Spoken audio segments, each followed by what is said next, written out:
of June 2020 of the WebTV Market Review show. We look at the finance market and the economy, and the conversation continues as we look at the Nigerian tax system and activities that happen around the space. We meet to lead the conversation is Mr. Yomi Olugbenro, partner and West Africa tax leader, Deloitte. Good morning to you, Mr. Yomi. Good morning, Otto. Good morning to be on your show. Yes. And with me, joining us virtually, not on the studio for today, is Mr. Bosun Omofaye, CEO, Frontier Africa Reports. Nice to have you, Mr. Bosun. Thank you very much for inviting me in. See you. Mr.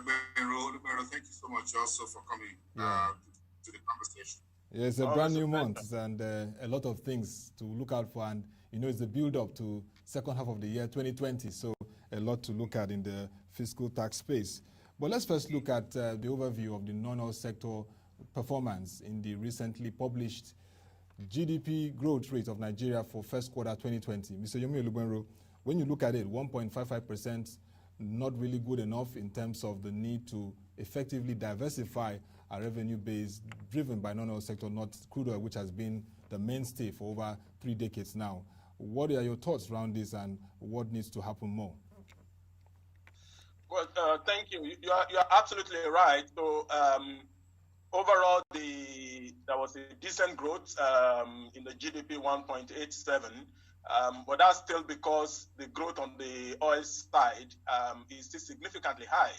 I think it was well about 5.06 or something. Yes. So the real engine, correct. So the real engine of the economy, which is the non-oil sector, grew even less than the overall GDP growth at 1.55. So, and if you compare it to, what we did in Q4 of 2019 or the comparison of Q1 of 2019, you will notice that it's even at a much slower rate in terms of the growth. So a lot still needs to be done to, resolve the dilemma. I think Nigeria economy, it's particularly a very interesting one. So with over 90%, being non-oil sector, the GDP it's over 90% non-oil, but the whole of the economy is being driven by, by oil. Over 90% of our foreign exchange earnings and all of that is from oil. So we need to do a whole lot, and our focus on diversifying the economy need to be a lot more forceful and a lot more deliberate and a lot more consistent, than we're currently doing. But if we get to the end of June and the numbers for the Q2 is fully out, and we consider the impact of the oil market, oil price decline, and the blow, dealt at the real sector, we know exactly what the statistics are likely going to look like in the in Q2. So we need to do a lot more at focusing particularly on agriculture, on manufacturing, on those critical areas where the real engine of the economy can be fired from. Yeah. Okay, my quick intervention, if you allow me, Otto, is no, go on, Mr. Bosun. What new thinking and new actions do we need to bring to bear in agriculture and industrial manufacturing? We spent so much time. The last administration, Yomi, had the Nigerian Industrial Revolution Plan, turnaround framework reform under the Aganga. Dr. Olusegun Aganga, yes. Yes, Olusegun Aganga as the Minister of Industry, Trade and Investment. Then we talk about the sugar, we talk about the automobile industry, then we talk about the light manufacturing, which are very small equipment that we can manufacture. So we did all of that. And then we are still where we are today. But then we've seen the central bank in the last 2 years trying to encourage our banks to lend into manufacturing industry, those who want to bring on the small materials of equipment so that they can ramp up on domestic production, trying to use the CRR of the banks to help them. If you lend, then the central bank will give you some cover. Then the central bank starts intervening in the manufacturing sector also via the weekly FX auction as well. So what needs to change rapidly for us to really diversify here? We've talked so much, we need to act so farther. Yomi? Yeah. It's a whole breadth of things that needed to be done. But if we focus on agriculture particularly, this is a multi-billion-dollar economy. And I mean, in the last few weeks, I've listened over and over again to the president of the AFDB, for example, and the kind of insight that organization is churning out, the way it's waking up the entire continent to take over the feeding of the continent, from crop production down all the line to food service, the entire value chain. Each of this, the continent have no reason, and Nigeria particularly with our population, we absolutely have no reason not to be able to feed our population. But that will require a whole lot. We're making some incremental progress, but if you imagine the magnitude of impact that this sector can have, whether it's crop production, whether it's animal, whether it's the preservation, whether it's the the food service, all of the chain, there's still a whole lot. And if we take over the issue of financing, for example, maybe we just look at funding. How much it's available, even with all of the rhetoric, and even with all of the promises, and even with all of the funding that we claim to be available. Is this sufficient? Is it at the scale and at the volume and the ease of access for farmers and everyone who isn't even in the first place to be able to move into that sector en masse? We've seen this area as a particular sector where the country can have significant economic advantage in terms of our land, in terms of our population, in terms of the resources and the human capital that we have to be able to focus on this area. This is an area where it will be difficult for different parts of the world to compete with us if we bring in the machinery and the mechanization that many of those economies that doesn't have the weather and doesn't have the land mass and doesn't have the human capital. So we need to look at it from funding. Yes, some funding have been available and credit needs to be given to government in terms of the focus, but is this enough? And is the access to this funding, is it easy enough for everyone who could actually play within that particular space? I have a chain of several colleagues and friends who are into piggery, for example, who are into poultry.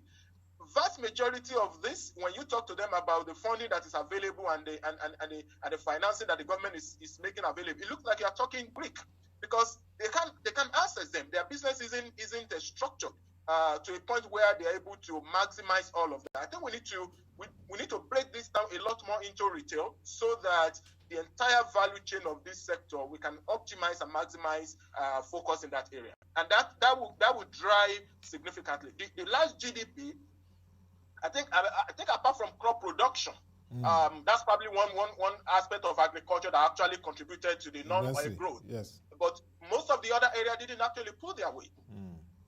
Yeah.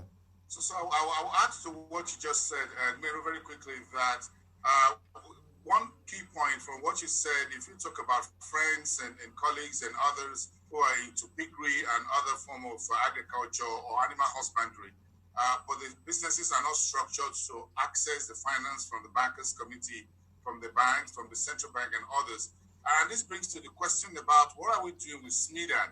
What are we doing with the other agencies within the MSMEs? We always talk about the money side, but who is there to midwife this one-man business? Some of the folks you talk about, Yomi, would have invested 2, 3, 4, 5, 10 million naira into these businesses, which is quite a lot of money by whatever exchange rate or inflation metrics you want to use to compute it. But all they need to do is someone to just guide them on business development side, on finance and accounting, whatever, and they are ready. So why is this very missing here? Why don't we have this business midwife school, if you want to put it that way, a school to midwife or a government agency that every one of us can knock on their doors without filling any form, without going through bureaucracy, and help us to support these guys to just do 1, 2, 3 things, help them put their books in order, and they are ready, they are qualified for this financing. If they've done $10 million, they can get additional 90 million and can wrap it up to 100 million. And they are credible businesses that, one, government will make more tax from, by the way, because that comes into corporate tax. Government will pick up personal income tax, local governments will pick up tax. Everybody will benefit. No, I agree with you. And then the number of agencies whose name can come in that equation. So you mentioned Smith. There is also the private sector led side. The NASME is there. Bank of Industry is also critical into this particular space in terms of how do we help to structure MSMEs and just help them. So the needs of many of these organizations in trying to set up could just be as basic as providing the facilities and infrastructure to just help them scale up their accounting and reporting system, for example. My conversation with a number of small players, particularly the micro businesses, I don't think the challenge is so much of the fact that they are running away from being visible to the government or paying taxes. They just, in a number of cases, see the cost of hiring maybe an accountant or a tax professional and all of that just a bit prohibitive for them. And so you can have, for example, on the auspices of NASME or SMEDAN or BOI, say, for example, we're providing a pool of funds where some mid-tier accountant firm or big player, whoever it is that you want to choose, you don't need to contract with Yomi Enterprises or Bosin and Co. We're going to put an available fund together where you provide a web-based infrastructure, for example, where individuals could plug in, do their financial reporting, do their financial report, submit whatever relevant return, and let's be able to evaluate how these businesses are doing. And it's just at the click of a button. This is the kind of investment, that we should be putting in there to help those who find this cost prohibitive. So they need to prepare their books. They need to, they don't need to hire, an accountant, but, maybe an enterprise solution is there where you just, plug in and it can be web-based, almost similar to the way we use, several tech-enabled solutions. So if you go on Facebook, go on Twitter, these are social media platforms, but everybody is running a mini business, a mini website, a mini online presence using the facilities that this tech giant has provided. So similar thing can be done on the accounting side. Similar thing can be done on the tax infrastructure. So you hire a consultant, provide a business restructuring or a business upscaling solution for this size of business, and let the government pick up that cost, for example. This is the kind of investment that we can make, so those individuals can optimize their business. In 1, 2, 3 years, it will look like cost to the government, but like you said, the impact on the growth in employment, growth, in corporate tax, growth in personal income tax, will far more than repay whatever investment. And once they are visible and they scale up, they probably want to unplug, and by that time they are running their own businesses and they just win off the government platform. That, for example, is one way that we can help these small players to scale up. Yeah, it's nice to hear. Bosun's concerns about unlocking potentials for the SMEs and also how it can tie to tax and, of course, revenue. And nice insight from you, Mr. Yomi. But let's look at the steps taken so far. Revised tax measures. Let's look at the broadening of VAT exemptions for 878 items and how this will even deepen economic activities and even assist SMEs in the economy. All right. So, thanks. So, I like the word broadening. So, what the order had done is essentially to provide clarifications and list out, break down rather, the names of items that were included in broad terms in the VAT amendment that was part of the Finance Act, and about one or two executive orders that we've had prior to that. So, for example, when you read the VAT Act, for example, you will hear things like books and educational materials are not liable to VAT. You will hear things like baby products are not liable to VAT. So you may hear things like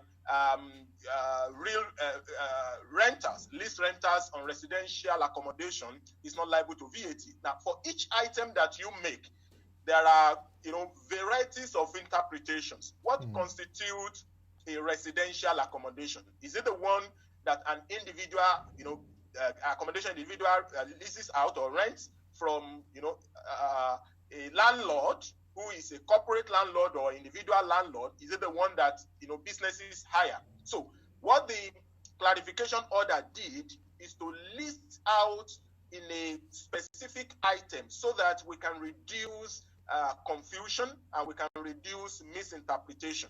All right. So if you say water, for example, is exempt from VAT. So what type of water? So that clarification order, for example, says things like flavored water or the one that is sold in big restaurants and hotels are not your type of water that we are talking about. So there's no confusion between, the sachet water you buy on the street, and then when you go to pay 1,000 naira just for 35 cl of bottled water in an hotel or in a restaurant. So the same thing with pharmaceutical, the same thing with medical. Pharmaceutical services are typically seen to be VAT exempt. But the order, for example, says if you go to a spa or you buy equipment for all those luxurious treatments, of yourself, that's not the kind of thing that we're talking about. So what the clarification, the executive order did is to provide clarification, which is part of the provisions of the VAT Act, so that all the items that are covered, so if there is an argument, if there is a debate as to what is basic food item, we just say, let's go to the Gazette. We have a full chapter listing out what basic food item is, and whatever is not there then becomes what is not intended, So, and that's what it was done. So, it's broadening, yes, but it's a lot more about clarifying and providing the full listing for what has been provided for in broad terms under the various VAT Acts. It is very nice to get that clarification and broadening so that we can really know those items, and of course, it really helps for businesses and even the consumers at this time. But let's go to the Federal Inland Revenue Service, so the activities, revised actions. I know Mr. Boson would want to ask one, but let me just take you up on the decision to establish a large office in Apapa. Apapa is a very busy hub, and that's to ease the payment of taxes. I remember your presentation in Deloitte Summit, which we covered this year. You talked about the challenge Nigeria still has in the ease of paying taxes.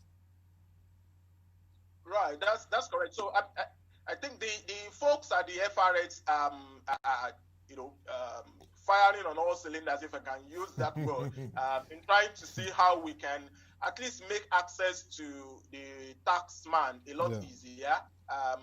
There are a few offices, so you know that the taxpayer, the corporate taxpayers are classified according to their sizes and depending on the sector.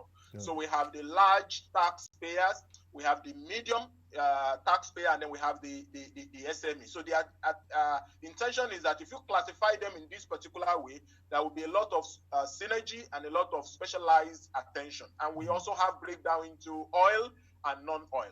So the announcement you are referring to specifically is the establishment of an additional large tax office that is non-oil, focusing on the aviation, the construction company.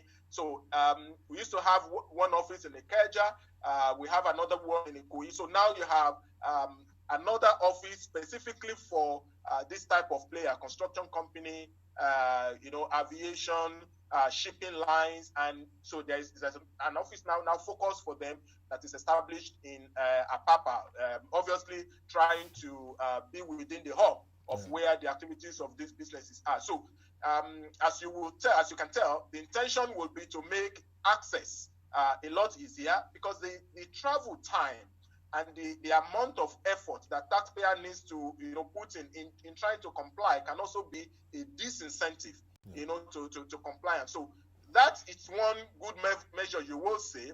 At just let's we are situated close to your doorstep, as it were. So that's what the FRS is saying. But beyond physical office, I think the measures around making the digital platforms a lot more user-friendly, expand the bandwidth, reduce downtime and just simplify, just make it user-friendly. Just the interface, make it a lot more appealing, make it a lot more simpler. You don't need to fill 4 or 5 pages of online form because you want to do online filing. For me, I think that should receive even greater measure of attention. It doesn't matter whether you are just near me in Apapa or you are there in Abuja. I would prefer to be able to do end-to-end everything online. Some of these platforms already exist, we must note, but the user friendliness, the degree of, what percentage of time is it online, or do you need to wake up by 11 midnight or 12 midnight so you are able to upload your form quite easily and all of that? If we can reduce that, I think it will go a longer way than a physical office. Are there examples where we can learn this kind of thing? Like, I know the IRS in the US is a very developed economy.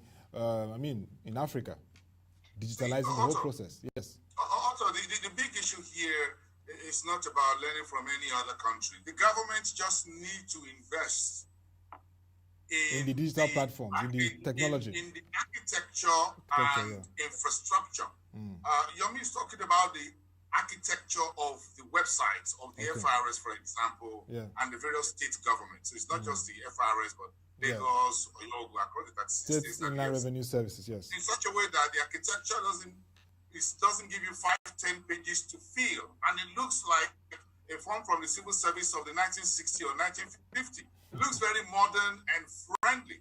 It looks very sweet and appealing to you. Look, you want to ask folks to pay tax. Nobody likes paying taxes, but it's one of the sure things that we almost do legally binding and morally binding. So everyone must pay.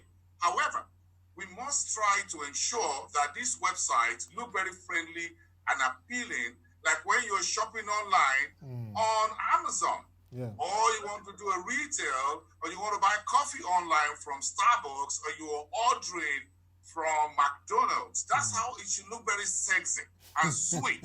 That's the way it makes it appealing for people to order. So when people go online to file for tax, they should look at it as if they are ordering McDonald's or they want to have a cup of coffee from Starbucks or anywhere else. That is first way to make it attractive for people to want to go to the website. If the website of the revenue service looks like a jailman or a prison filling forms to go to prison, then everybody wants to avoid it. So it's natural, number one. Number two, the government needs to invest in serious bandwidth for these agencies. It's very critical. For the customs service, for example, all those who want to do clearing and forwarding, export and import, and they have to go to the website of the Nigerian Post Authority, they need to go through the website of NIMASA, they need to go to the website of the customs service and other related agencies, including the cargo companies like NACO that is listed on the stock exchange and the other one. All these websites need to be friendly, very user-friendly. They should be designed by those who we can copy them. Look at how sexy and very fine it is when you want to fill the US visa form. It looks very friendly. They want you to come. You may invite and pay all the money, invited for an interview. Eventually, you don't get the visa. But you feel very happy going back online again to fill another form. That's the way it should be. So you can't be allowing folks like Meru and the rest to lose their sleep by 11, 12 midnight because they want to upload documents of clients. No, you have to be able to do it via a simple mobile phone from anywhere you are.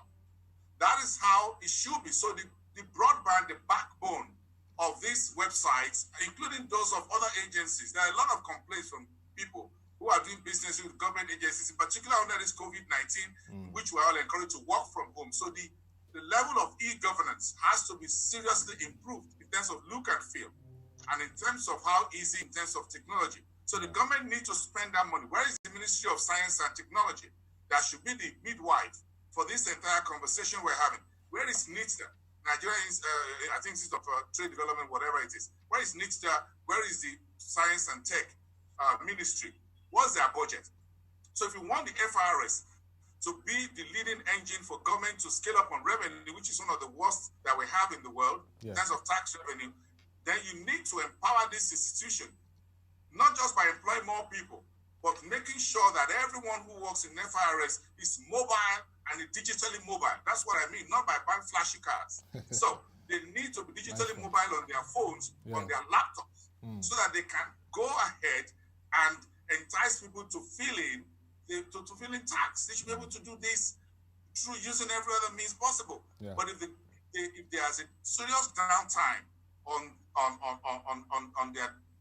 there's client money. Yomi Olugbenro will talk about this. It's a loss of manpower. Yomi's data package is getting lost in the middle of that because you can't connect to the FIRS or LIRS. So the client's money is being lost and all of that. At the end of the day, our productivity level, which is linked to our per capita and GDP and everything, is lost. So if Yomi is spending an hour just to load one single piece of paper, where does that go into his productivity? If you mark that down as a partner in a firm, you're going to lose your status as a partner because you're supposed to use every minute and every hour to bring in money, and not to lose it. Want Yomi to lose his partnership. Things have to get better. So I get your point, Mr. Boson. Yeah. Get ready to have an anchor that will just pair up with you at WebTV. So no. What Mr. Boson is saying is very key, and we need to invest in technology to enable the process, because when we keep looking at our number in ease of paying taxes, we're not even in the first 100. Am I right, Mr. Yomi?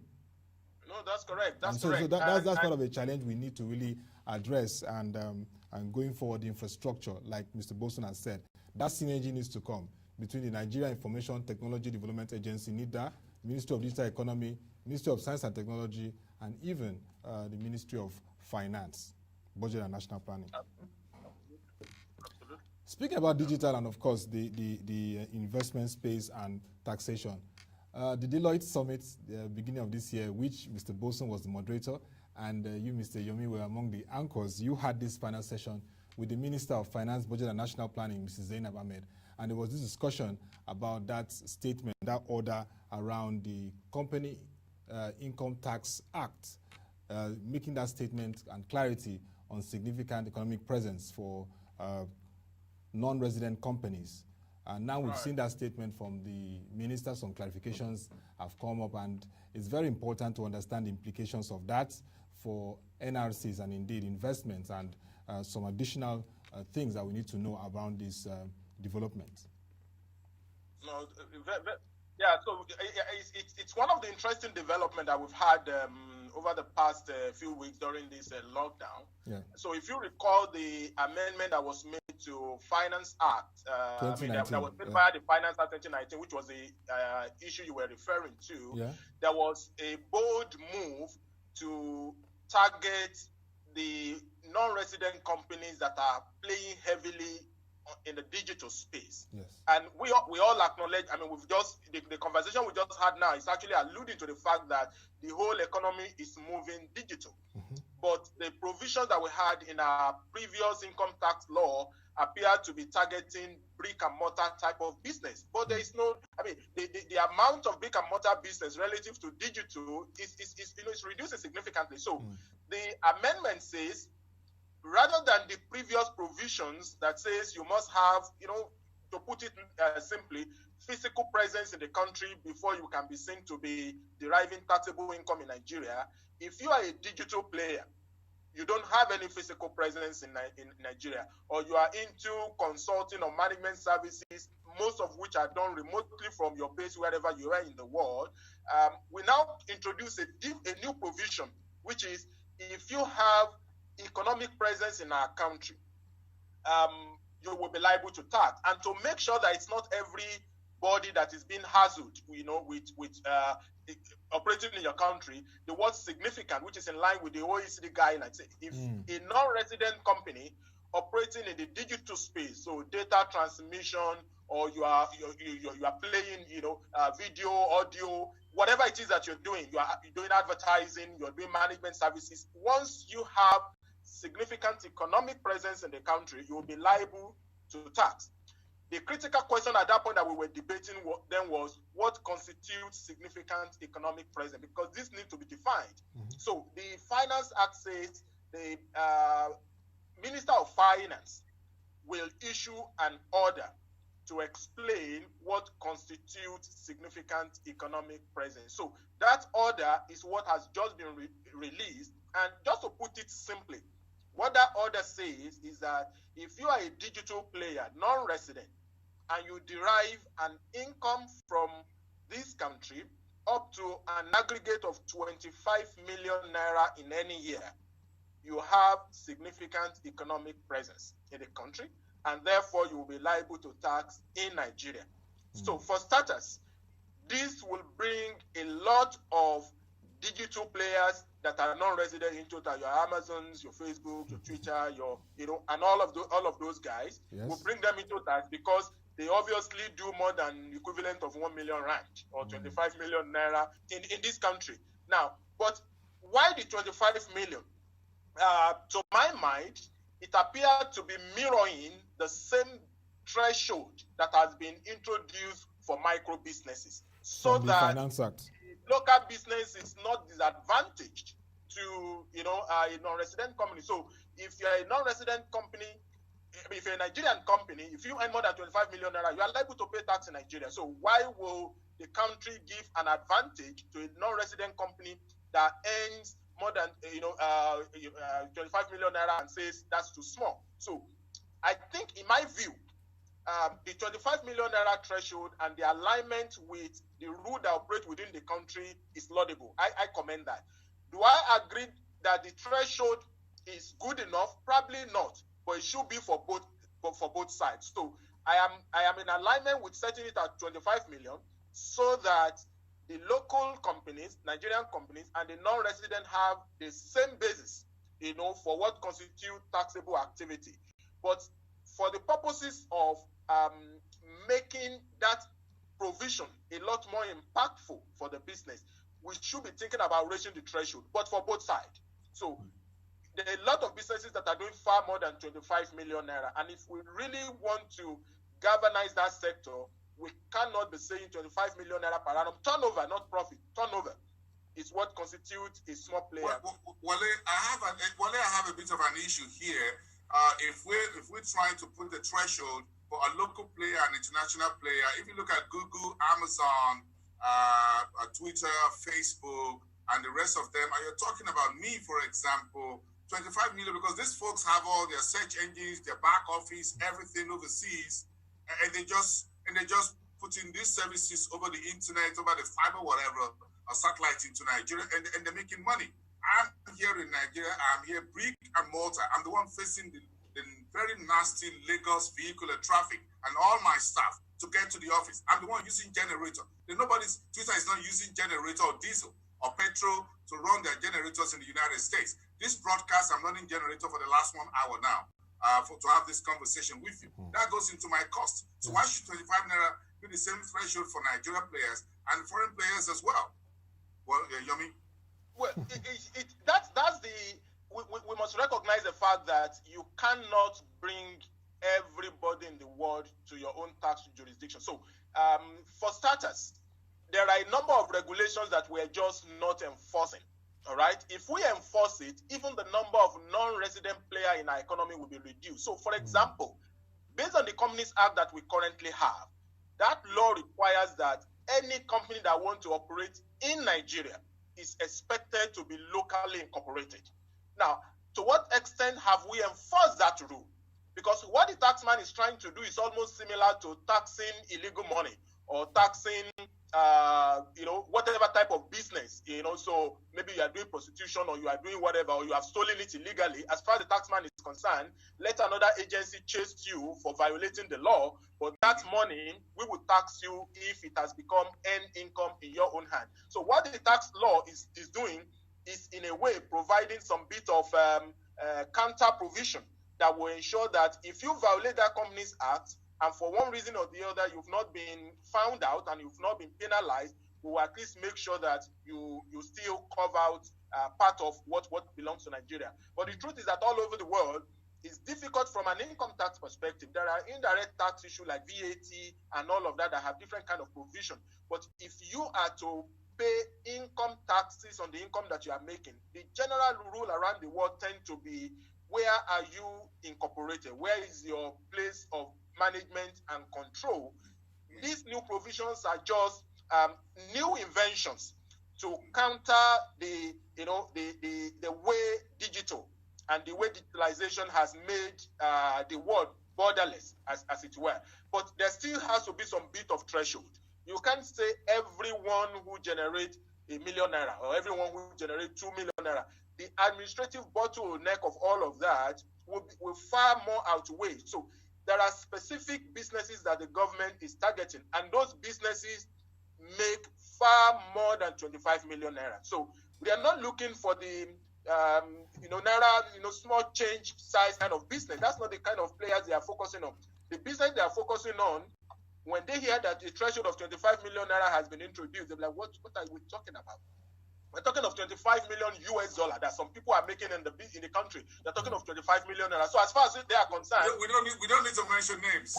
We don't need to mention. So the guys that we are targeting will definitely be caught by 25 million naira. I can bet you for that. So it's not 25 million naira is not their kind of threshold.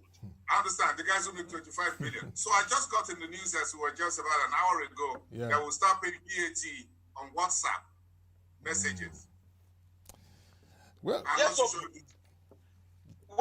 don't know how, because before you pay VAT, there must be payment for the service itself. They cannot charge you VAT for a free service. So it means if you are advertising on WhatsApp or you are advertising on any other social media platform and you are paying for it, all right? So that's already a fee. So the company, the platform providing that services for which advertising charges are being collected is then liable to VAT by this order. So because this clarification order covers those playing in the digital and then those who are providing management, consulting, technical services, including advertising. So all of those promoted on Twitter, promoted on Facebook, promoted on Instagram, where people are paying advertising fee and those platform owners and platform providers are earning income, then many of those services, because they will fall within that threshold, will now be liable to pay taxes in Nigeria.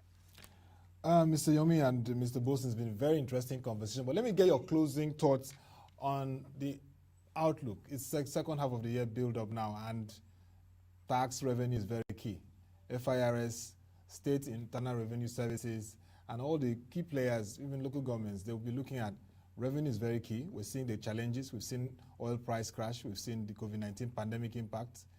What new innovations, what new ways, what are the key steps that will really shape the second half of the year in the fiscal space? Well, the second half of the year is 30 days or 29 days away. So we've already gone past two-thirds of the second half. This is the first day of June already. I can hazard a guess that the revenue collection by any revenue agency for Q2 of 2020 will perhaps be the least we've seen in maybe in a decade. Because you can judge by the economic paralysis that we've all faced. Many businesses are just trying to start their gradual return to work. We have been working virtually for over 2 months, and if you look around, the same across businesses. And you can already see that trend with the GDP number that was released. So if you take out telecommunication businesses and players in the financial services, many of the other sectors were in the red. And that was just, they only saw the intro into the crisis. So the Q2 itself is a full-blown. And we don't know how many more quarters, we're going to see. A number of people are projecting that Q3, Q4 will still smell red as far as the economy is concerned. So, meaning that measures to do this can be short term. We need to start looking at how we, if you like, jumpstart the economy itself. What are we going to do to get businesses back running? What are we going to do to limit, retrenchment and sacking of people, so that we can keep the economy reflated and we can keep our time in the waters as short as possible. Mr. Bolson? Well, I just want to say thank you to Yomi Olugbenro for his insightful comments around tax and the broader economy. I think we appreciate bringing some of this latest development from the Finance Act 2020, trying to explain it to everyone. It's a new horizon for us I think the last time we had the Finance Act was about 20, 30 years ago. So, or more than that. So it's like under this democratic dispensation, I think it's a whole lot more interesting to see how it all affects everyone. So this is just the first year, and I think this learning curve will give us a very good opening into what the next Finance Act will look like. And I think even the government agencies, including the Ministry of Finance, Budget and National Planning, FRS and all that, will use this year 2020 Finance Act to understand and better implement the second one when it comes into effect. Yeah. I mean, a big thank you to Mr. Yomi Olugbenro, the partner and West Africa tax leader for Deloitte. Thank you so much for your insights today on the revised tax measures in the country. I really enjoyed the part of the significant economic presence, the conversations for non-resident companies. You could see Mr. Bosun Mofaye, co-anchor, was very lively in that aspect. Thank you very much for the time. Thank you for having me. Yes. Thank you. Enjoy the rest of the day. Thank you. Yes. And that'll be all for the market review for today. It shows you that June is going to be a very interesting month. A lot of economic activities to watch. You don't want to miss out on any of our shows. 9 a.m. Economy and Politics, 10 a.m. Market Review. But join our website, www.prochange.com, to watch our videos with our news stories and report analysis. Till we come your way again, thank you for watching. Have a nice day and stay safe.